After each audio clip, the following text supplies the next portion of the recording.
funny because if I start missing and someone starts chirping, that's what really ticks me off the most, and that's when I think I know it's over. When that crowd's rolling, you just go to another level. Once you hit one, and it's like, oh yeah, here we go. And the NBA is a reality check, honestly. Like, you can either make it, and then they'll take it away from you just like that. There is no pressure in Adelaide. Everyone picked us last. No one cares about it. All we gotta do is make the 6. And then it's 0-0, jump ball, let's go. I'm enjoying my life in Adelaide, man. It's sick. Welcome back to another episode of The Huddle, an in-person episode, which always goes down nicely. And well, this man, he's not new to the league. He's came in halfway through the season, but he's currently on fire, and he comes in straight off a massive win for the Adelaide 36ers. DJ Vasiljevic joins me. DJ, firstly, it's good to see you in person, mate. How are you feeling? Obviously, it's coming off a big win last night, and how's the emotions after that one? It was a good win, a bit beaten up, but now we got the fever break and enjoying it now, and good to be here. Tell us a little about that game before we get into a bit about your career and what's gone on, because down 18 at halftime, what's going on in that locker room? Because I know the fans were quiet and everyone was thinking, oh no, here we go again, like this is going to be 20 plus. And that second half was a completely different Adelaide 36ers than we'd seen in the first half. Yeah, I think we were just giving them too many easy looks. Hal Williams was getting whatever he wants. The guards were getting downhill. Creaky was doing his thing, and we couldn't run. Like, they were scoring, we were just taking the ball out. But then in the second half, we came out and said, hey, we got to get them to one shot, get the rebound, and we're just out. Like, we're trying to play a bit faster, get a couple screens from the bigs, play through Isaac a little bit. Jacob Wiley was huge for us last night, and man, once the crowd was gone, it was over with. Like, it was energy central in there. You look like, out of most players in the league, there's a couple that, when that crowd's rolling, you just go to another level. And we see that towards the clutch moments of the game. So what goes through your entire body when you're hitting a shot, falling out of bounds, whether it's bank or not, or the big shots? What kind of mindset are you in those moments? In the second half, Copes came up to me and said, hey,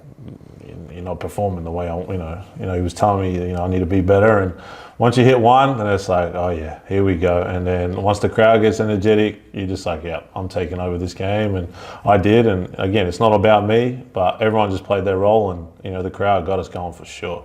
Is there any emotion at the halftime where everyone's just completely defeated, or deflated, I should say, and we're just like, man, like we've had too many games like this? Because if you come out of halftime like that, then you're going to potentially lose by 30 or 40, but to be able to turn it around. So is everybody just coming in there saying, okay, we just put that behind us, let's go forward here with a completely different mindset? I think Adelaide's been a second half team in the past few games, especially in the fourth quarter. I think we averaged the most points, and we just had to win the first 5 minutes of the third and kind of just change the momentum, and which we did.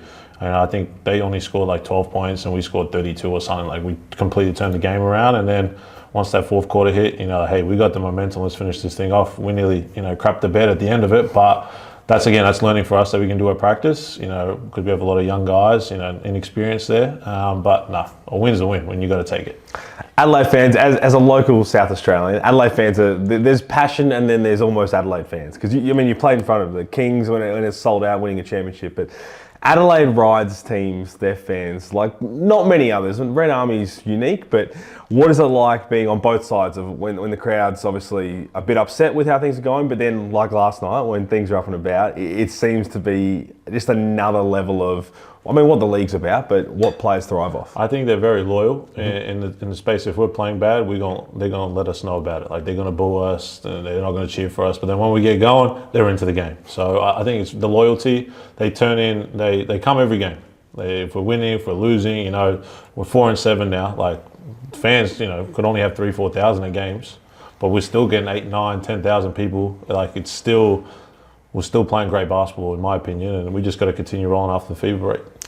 So you've come back in now, you've had a few weeks back in the NBL. How's it been overall, both obviously mentally, but is there anything that shocked you about the NBL 24 season since coming in halfway through, or was it pretty much what you expected? I think there's so much more talent, especially with the next stars. I think this is probably the best next star crop. Like, each team has like a legitimate next star. Obviously, you got the Josh Giddey and those guys who have got drafted in the past, but I think this is a legitimate group that, they're performing, day in and day out, and it's very competitive. The imports are high quality. I think the locals have gotten a lot better, and yeah, the coaching's a lot different. Different team has a different style. You come back in, and we know what happened with the Wizards, and for all of it, we don't want to get into it, but you just wanted to hoop, and you could see that, and you can see that in the last few minutes of the game. So to be able to be out there and have a ball in your hands again, in a jersey, in an NBL jersey, it doesn't matter who it is, you feel like you're comfortable. 100%. I think a lot of people get caught up. Hey, I can't wait to make the NBA. The NBA is a reality check, honestly. Like, you can either make it, and then they'll take it away from you just like that. I mean, look at the Wizards now. They're 2-10. Like, you know, I believe in karma, right? And I think they were subpar when I was there, just because of the way, the attitudes, the egos, all this stuff. But put that aside, I'm happy to be back here hooping. That's all I wanted to do. I want to have fun, and I want to be a little kid again. You know, playing basketball and just having fun. You mentioned the Wizards. I want to ask, because you were obviously the closest to Cooksey while he was there, and Xavier Cooks, because I was under the assumption that this Wizards team may maybe not have been a playoff contender, but I thought Xavier Cooks could have had a massive impact on that team going forward with what we thought was going to be youth and potentially a long season. Were you kind of shocked to see that didn't eventuate for him as well? Yes, I was, because he was playing really great basketball while I was there for 4 weeks. Like, he was dominating. He was doing what he did at the Kings, but he was just finding people. You know, when you got great shooters around you and great players, he's just playmaking, gets a rebound, he's out. Like, it's not, he's just playing the same game he was. And I really thought he was going to make the squad. So I don't know what management was thinking, or, you know, what the whole process is like. But again, now he's in Japan. He's probably making a lot of money. The next meal's on him. We've actually chatted this last couple of days. So I look forward to him, you know, having a great, you know, year in Japan, and then hopefully he can make the Olympics and push from there. He had a couple of weeks like you where that dream or whatever, you just put on hold for a while, and you get the news that you're not going to make that team. What is it like being in limbo where you've got opportunities, you don't know what is next, because you're so focused on, when you left Sydney, your main goal was the NBA, which is what every kid wants, that you don't even want to have those backup plans, because then you don't feel focused on making your goal. So what is that like for the first couple of weeks? Like, man, I want to hoop, but I want to find a great situation that's perfect for me in this current point of my life. Honestly, it's mentally draining. Like, you don't know what to do, what to expect, like where to go through next. And I think the good thing with both of us being in Washington, we relied heavily on each other. Like, we go to practice, next thing you know, we're on the game for 5 to 6 hours, and we go out to eat, then we're back on the game, and then next thing you know, you're repeating the same thing. So, you know, my situation was different, his was different, but the main thing is we stayed in contact. That was the most important thing. We FaceTime, we exchanged texts, like, just knowing we support each other. And at the end of the day, we're both great players, and we want to just play basketball and make money. And he's doing it in Japan, I'm doing it in Adelaide, so everyone's got their own storyline. The G League is not for every type of player, and the fact that both you and Xavier Cooks aren't in the G League, and I think any Australian basketball fan who's watched you two play would agree that you just don't belong in the G League. Did you know that straight away when you left for the Kings? Like, hey, if I can't make this crack at a proper Wizards roster, an NBA roster, there's no chance I'm going to suit up in the G League. It's just not for my style of play. In all honesty, the Wizards management, I knew I was going to sign Exhibit 10. I knew I was going into training. That's what they promised me. They promised me 4 preseason games, promised me the 2 weeks of training camp, and fight for that last two-way spot, right? I get waived 2 days before training camp on a Sunday morning at 6:30. Like, it's just a phone call, boom, you're gone, that's it. Like, so I literally don't have anything towards it. Like, you guys promised me something, you guys made a business decision.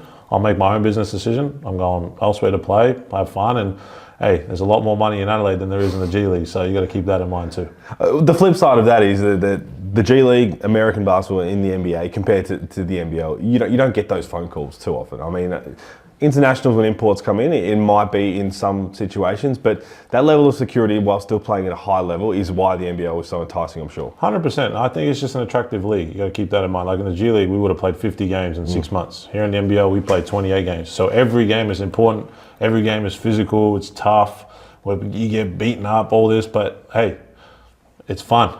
That's the main thing. And again, I came back to the NBL to try and perform and do well to prove Brian Gorge, and hey, like, I want to give it a crack at the Olympics. Like, I think I should have been in the World Cup selection squad, but again, that's his choice, and I just want to prove a point that I think I do belong. When that mindset comes to, do you feel pressure at all in going out in games? Like, because I've known you, I've seen you play, I've known you for so long, and the confidence, like, people will look at someone and be like, okay, he's just arrogant on the court. But with you, it's confidence, and it's a swagger about it. Do you ever get to the point where you feel like you put too much pressure on yourself, or do you seem to thrive whenever you do that? When you have a goal, you're like, I'm making this goal, whatever it takes. Yeah, I think for me, it's just all about winning. So that's where the pressure arises for me. Like, I just want to win games. Like, if I shoot 1 of 20, cool, and we get a win, I'm all right with that. But if I go 20 of 20 and we lose, like, there's no point of that. So the pressure of winning is for me, and obviously I won a lot throughout my career with 2 championships with the Kings and obviously a couple of junior titles growing up. So I think the pressure comes with winning. But again, there is no pressure in Adelaide. Everyone picked us last. And when I keep telling the guys, hey, no one cares about us. You know, we can either change our season and keep moving forward and ruin someone else's season. All we got to do is make the 6. And then it's 0-0, jump ball, let's go. Let's see if we can make the top 4. That's a whole other ball game right there. You're one of the most fun players to watch when you're getting up and about in that groove, when you're in that mindset. But you're also, for people who wouldn't be perhaps completely familiar with everything that you've been through, you seem to be one of the most mentally strong players. And this goes back to even probably before the Achilles. But I want to talk about that Summer League, because I was there in Summer League and I watched you sit on the bench and I was thinking, how does this man not get on the court right now with everything that's going on? And when your name was called, you were ready. And you obviously went out there and hit back-to-back shots. How do you stay ready in a moment? Because there's kids everywhere who are thinking the same thing, like, man, I'm just waiting for my opportunity. But when it comes, everyone is either afraid of the moment or they're not prepared. How do you get ready for it? Honestly, it's just the work you put in. Like, once the season ended, I took a week off. Then, I was back in the gym working out from April all the way till August. Like, so when I went to the Summer League, I was ready. Like, it was just a matter of when. So when I came in, the guys were like, hey, this is your time. Shoot the ball. When you're open, do your thing. And I did that. So I think a lot of people don't understand your role in the NBA, where it's different here in the NBA. It's like, if you're a main guy, of course you're going to get the ball back. But in the NBA, you got to know your role or you're going to be out real quick in the league. Are you a hoops nuffy?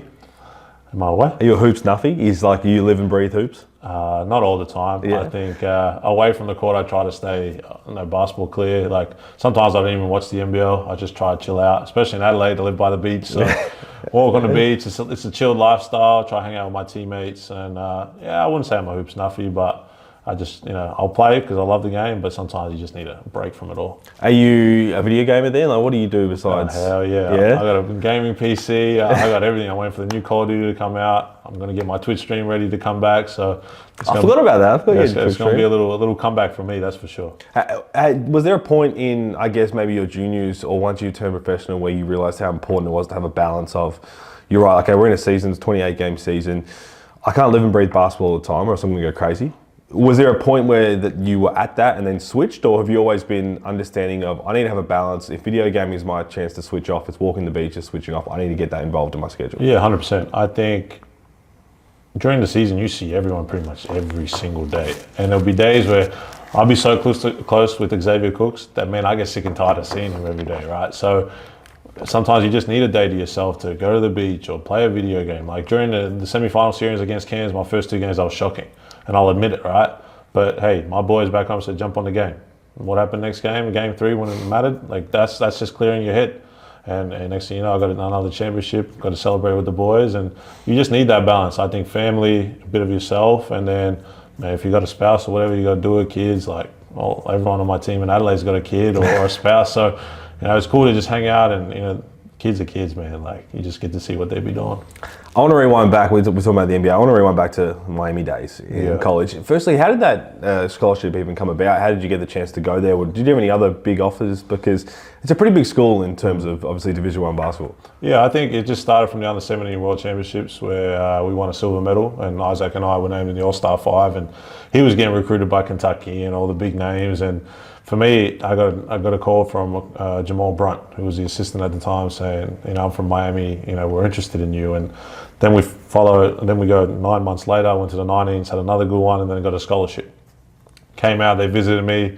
Stanford then came out and visited me. I had LSU. They came to visit you? Yes. That doesn't happen too often. No, I had the Stanford coach during the 2015 school championships in Canberra. Came out, watched the semi-final game. I think I had 40 or something like that game. So I kind of proved my point. And again, I picked Miami just because of I look at both basketball and school. Mm-hmm. You got to balance both, because if you get hurt, it can change your life completely. So I've got a bachelor's degree and a master's degree. A lot of people don't know that.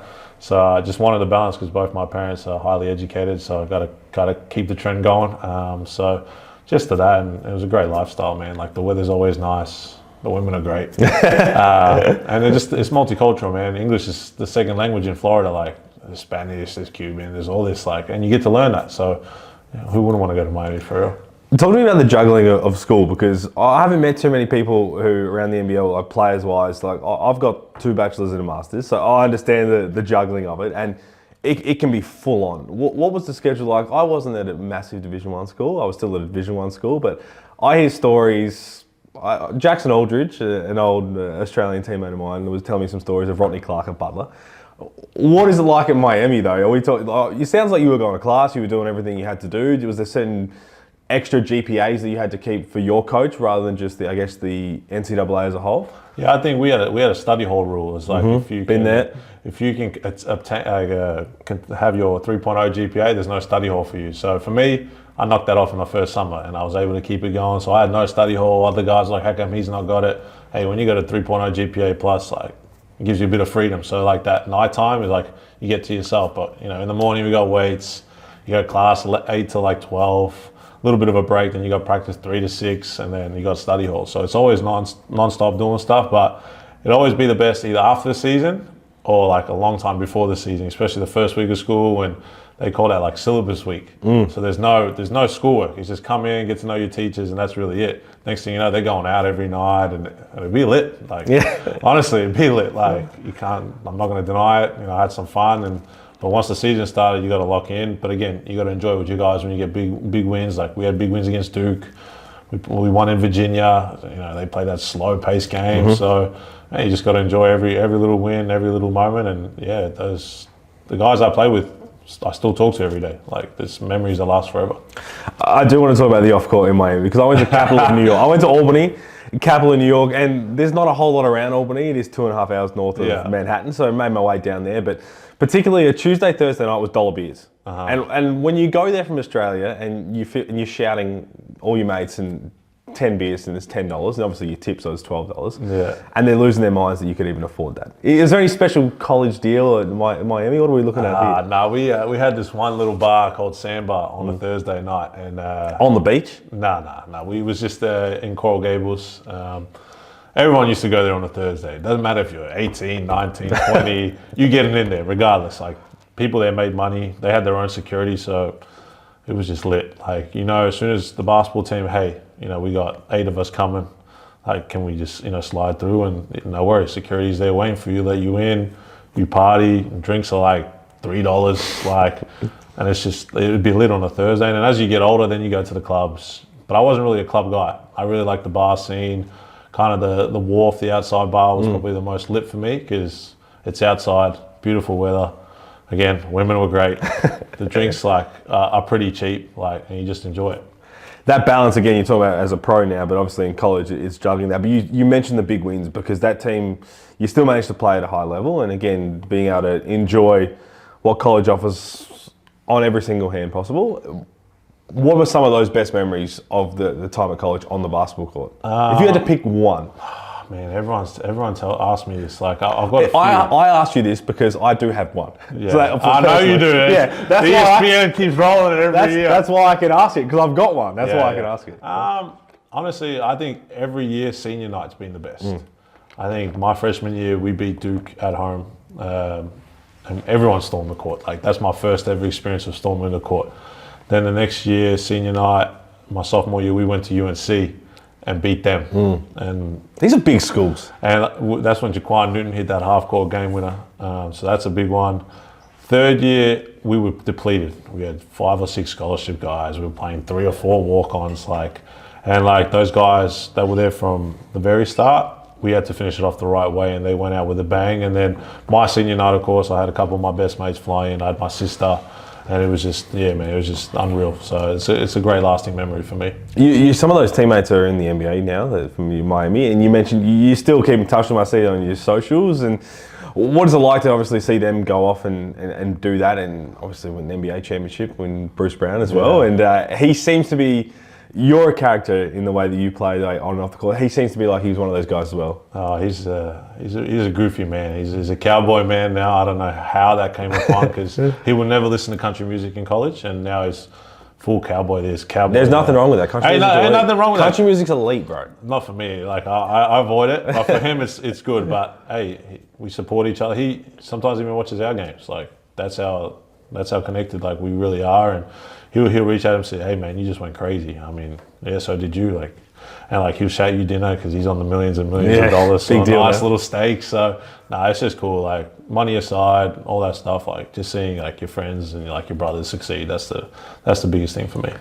Well, now, when you're coming out of high school, if you're a youngster, you've got a lot of choices, obviously, and a lot of people you can go development player route. A lot of people might be lucky enough to get into the bench role and do that. We know what the Next Stars program is.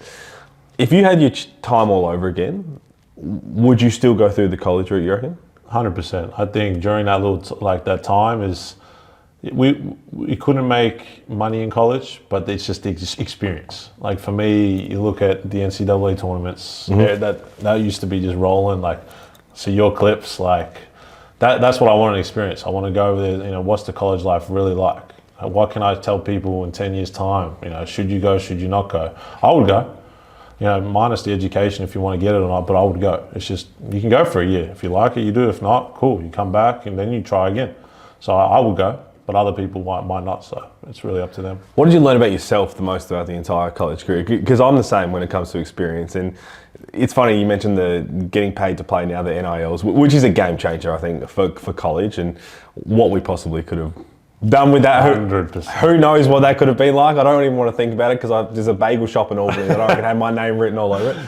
But what did you learn about yourself? You mentioned what the fun times that would have been in Miami. Do you think that it was a lot of that was, I'm gonna make money playing this game that I love. Let's kind of have all of this, not get it out your system per se, but experience it all now so that when I go pro, I'm pro because I'm setting up my family with this future money that I'm going to get from playing basketball. Yeah, honestly, like I think it's more about just being professional. Like in Miami, it was cool during the summertime. We was getting Dwayne Wade in there. We were getting James Harden. I was working out with Marcus Smart a few summers. LeBron James rolls in, and like, you know, some of these guys might be arrogant, but like LeBron, Marcus, Dwayne Wade, like they come up to you and give you, you know, words of wisdom, like how to become a pro, what you need to be better. You play pickup against them to see where you can match up. So I think just becoming a professional overall and living by yourself, man. Like you got to learn how to cook, you got to learn how to clean, you got to learn how to, you know, do your studies by yourself, your own timetable, like all this stuff. So I think just being able to live by yourself, and I don't think I can move back home. Sorry, mom. Like I love visiting. Like don't get me wrong, mom and dad, cool, visit.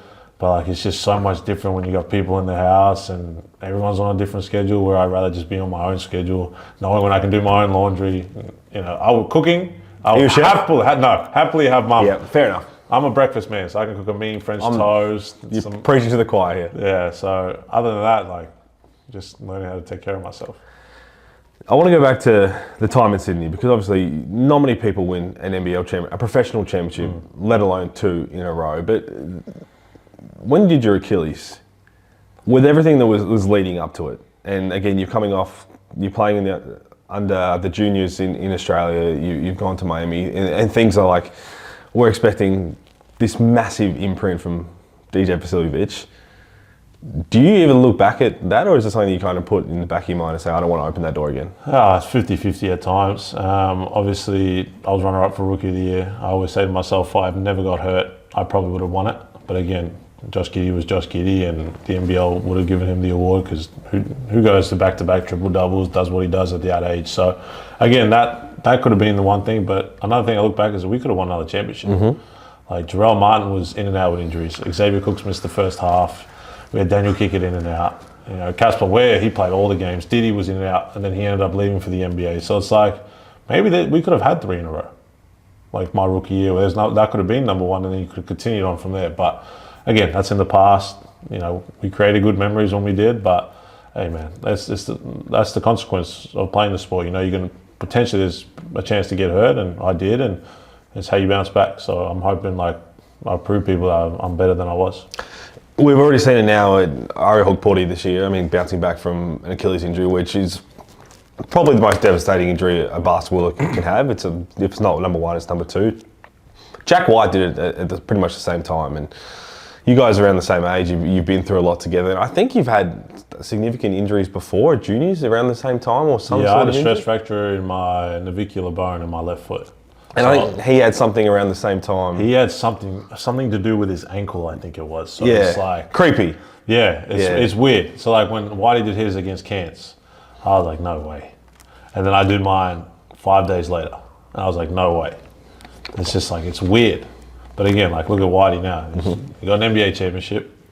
I got 2 NBL championships. And again, like, we support each other no matter what. You spoke about, obviously, in the last few months, we're talking to Cooksey a lot through everything that's going on and having those people you can reach out to and Bruce Brown, all that.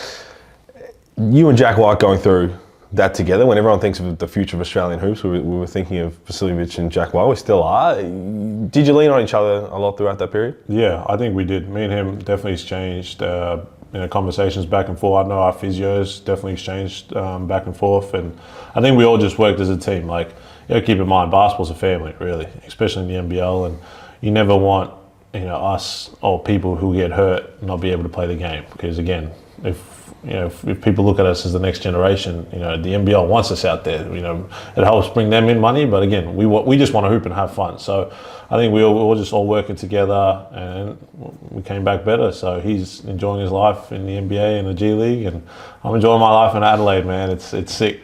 The ultimate pinnacle of any professional sportsman is winning a title. You said you won 2 of them. So you come back in that second year and you started slow, obviously, with the team, but then to go on and win a championship, to finally tick that box. I mean, not many people can obviously say they've done it, but not many people can really understand what that feeling is like.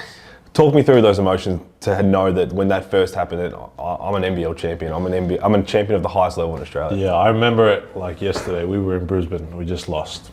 X had got ejected in the first half, and we were sitting there, and Chase was kind of giving us a spiel like, hey, we got to turn this boat around. And I was looking at everyone. I'm like, everyone's stressing.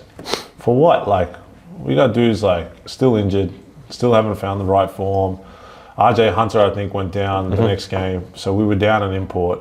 And I always say this, and this isn't to have a go at RJ or whatever, but if RJ never got hurt and we never brought in Ian Clark, I don't think we win a championship. He was huge that year. Oh, Ian's Ian. Like, you've seen it now with United, and I want him to stay injury-free because he's a great player. Like, he can hoop, and he's won an NBA championship, so he's got the experience. But yeah, no, when he came in, we had the death lineup. Everyone called it the death lineup of JA, myself, Ian, Xavier, and Jarrell. Like, go stop. If you go stop X, someone else is going to go off. You stop Jarrell, stop me, JA. Like, yeah, next thing you know, championship. And obviously when he went down, X was the next guy. So, we just played well together. And when you get the NBL championship, tick it off, enjoy. It was a 5-day bender, but it was the best bender ever. I can speak. I do know what that's like. Yeah. It's probably been since then that I had a crack at it. Yeah. The following year, and again, now that you're in Adelaide, you've played on many teams, and I keep saying this in commentating this year, that star players are going to get you to a championship series or get you to the top towards the business end of an NBL season. But obviously culture, but the bench unit role players are going to win you a title. Yep. That became clear again in Sydney last year, and we look at it, and Geordie Hunter, Glenn Noy, Sean Bruce, Angus Glover stepping up, and how do you even get that complete buy-in from everyone? Because not everybody is built to just be like, okay, I might not play tonight, or I might be needed to go out there and play 30 minutes and not score the ball, but we're going to win a title if I buy into this. I think they just understood. And they understood, hey, if these guys are a bit flat, like, they need us. And we needed them. Like, there was games, I think it was game 2 when we went to New Zealand. We was down D. Walt and we was down Cooksey, and we was early, like cooked first 3-4 minutes, and it was a scrappy game. But once Quat got rolling, we had Angus rolling, Brucey was rolling. It was done. Like, we were playing 5. I think we played 5 Aussies at one point. That's just how good we were. No, we played Justin Simon because he had 6 steals. I remember. He was elite. So everyone just stepped up and played our role, and hey, we got another championship, and it's up there. That kind of experience that you've been through and winning and the importance of roles, do you feel like, I mean, you are a veteran now in the NBL, but then coming to Adelaide, a team that was struggling early, that you obviously know what it takes to win, but you just be able to have those conversations with some of the young guys, some of the other guys, to be like, hey, I don't want to emulate because we don't have the team that we had in Sydney, but I'm telling you now, if we buy in here, here, and here, we're going to make a crack of this. Yeah, I mean, everyone who plays professionally is talented, and they know their role. And I think that's the most important. You need to know your role in order for us to win. And I think that's what I was trying to, after we got blown out by Southeast my first game, I had to call a players meeting because there was a few bit of egos, there was a bit of this, bit of that. Like, hey man, know your roles. Next thing again, we got to beat Perth. Then we go to New Zealand. Big game. Beat New Zealand. Then we drop a few. illness, injuries, again, getting into a head. Same thing last night. Hey, get your head out of the asses. Let's just play basketball. Understand, I'll play for you, you play for me, and we all just support one another. Next thing you know, we get another win. So we just got to continue and understand our role. There's no pressure. We were picked last. Like, that's how it is. Why not prove people wrong? So just got to make the 6, and you go from there. What type of coach does DJ Vasiljevic thrive off best? A lot of people, we look around the league, a lot of coaches are different. A lot of coaches, some sit back a little bit, some don't snap at all, some snap a lot. I mean, we see how Adam Ford gets the best out of his players.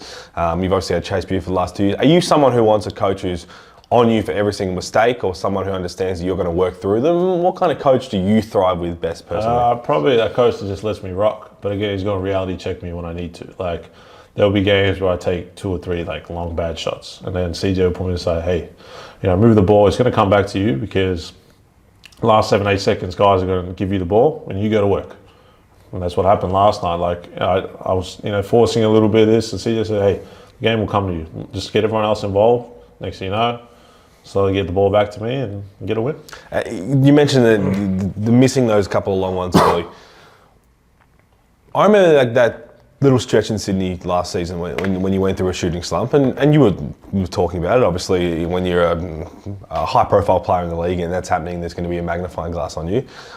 How do you, 1, trust that you're going to come out of that? I know you talk about putting the work in, but 2, every single game that it continues to happen, how do you make sure that you never dip too low? I think just the confidence, like we relate back to, it's confidence, not arrogance. Like, I know I'm probably one of the best shooters in this league with Chris Goulding, and you just got to keep putting in the work. And as you see, like once the dam opens, it opens. And I think Southeast has copped it a couple of times now, and it just happens. And once you just hit one, then it's like, okay, then there's another one, and the ring just gets wider and wider and wider. And yeah, man, I could go one of 10, 1 of 20, whatever. But I'm just going to keep shooting because I know I'm a great guy at it, and just keep working.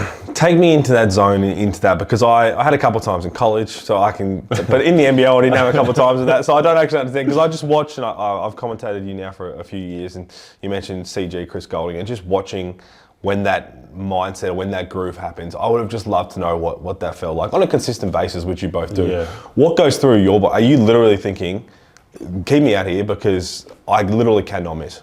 Yeah, no, the funny thing last night is CJ wanted to take me out. And I can't stand that. I've already said this a couple of times. Anthony Lamb was going for 70 before he got subbed out. So I think I hit a 3 from that Mitsubishi logo or whatever, and Trent was about to sub me in, and CJ said, nah, sit down. And the next thing you know, I played the whole second half. That's a player coach knowing what's going on. And you just got to let me rock. Like, I tell him, just let me rock. Like, I don't care. I'm not tired. Like, I'll push through. Like, I've never had pickle juice in my life more than I've had the last 4 games. Really? I pop it once or twice. Like, and it's disgusting. It's not good. No, it's not good. You're supposed to apparently just swivel it in your mouth and spit Well, it I saw Ty Webster do that a few years ago. I'm pretty, because Casper Ware was big on the pickle juice, but Casper would drink it properly every single game. Yeah. I didn't know it was a rinse and spit type. Apparently, but I just just drink it, chug it down, bit of power in, let's go. Like, that's just how it is, and I don't know, it's just different. Do you have any guys, one in the NBA, but maybe more so in the NBL, that I know you compete against them, but you love to watch go about their business? Chris Goulding, for sure. I mean, he was the same type of player. You can see in his eyes once he gets going, it's like, hey, good luck. And same thing with Bryce. I think there's a lot of respect between Bryce and I, and now that he's rolling the last 4 or 5 games, like, it's a very dangerous man to stop. So I think he's heard the outside noise. I know his wife said a few things on social media, so I think that's fired him up even more. And next thing, now they're winning. So I respect those 2 guys definitely the most. What about players to play against? Because you're going to get the best defender every single time that comes in. Is there someone that you really look forward to the challenge, or even ask you more, who gives you the biggest challenge to try and break free of?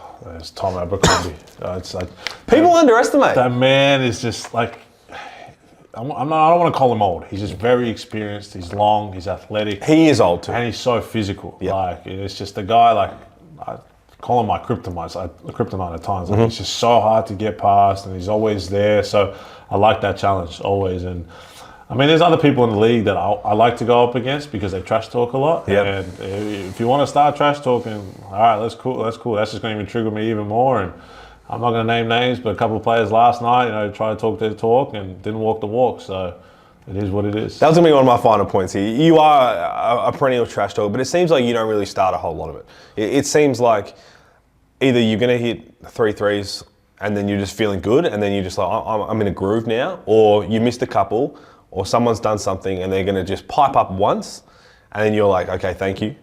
Now it's my turn.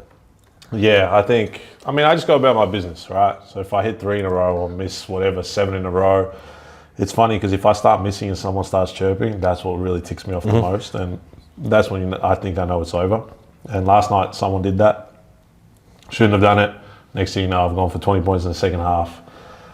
He ends up falling up out of bounds. Oh, now we know who it is.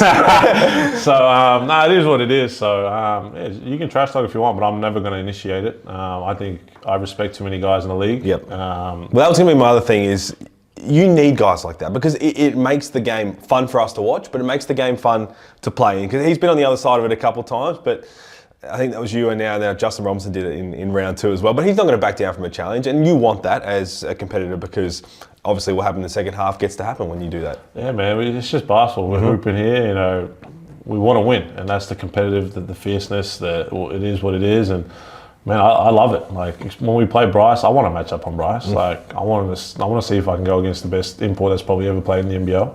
I want to go against Chris Goulding, who, hey, me and him similar games. He can shoot the piss out of the ball. Or if I can't wait to play Sydney because I want to match up with JA. I want to match up with DJ Hogue. Like I don't mind the challenge.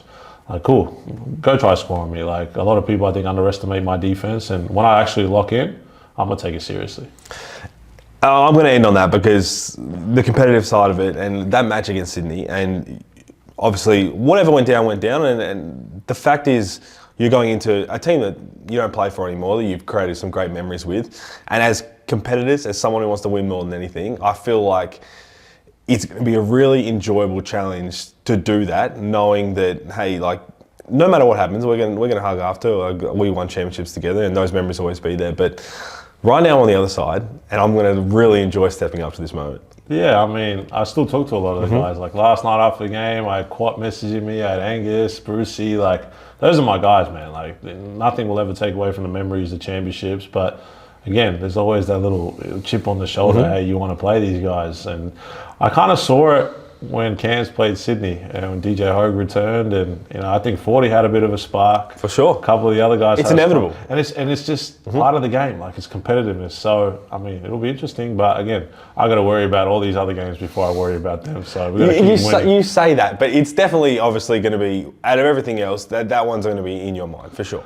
I don't think it's in my mind. I think everyone tries to put it in my mind. Right. Like, I'm putting it in there right now. It's going to shoot right that way. Like, I'm trying to I just want to play. I got New Zealand next in Christchurch. Then I got Tassie.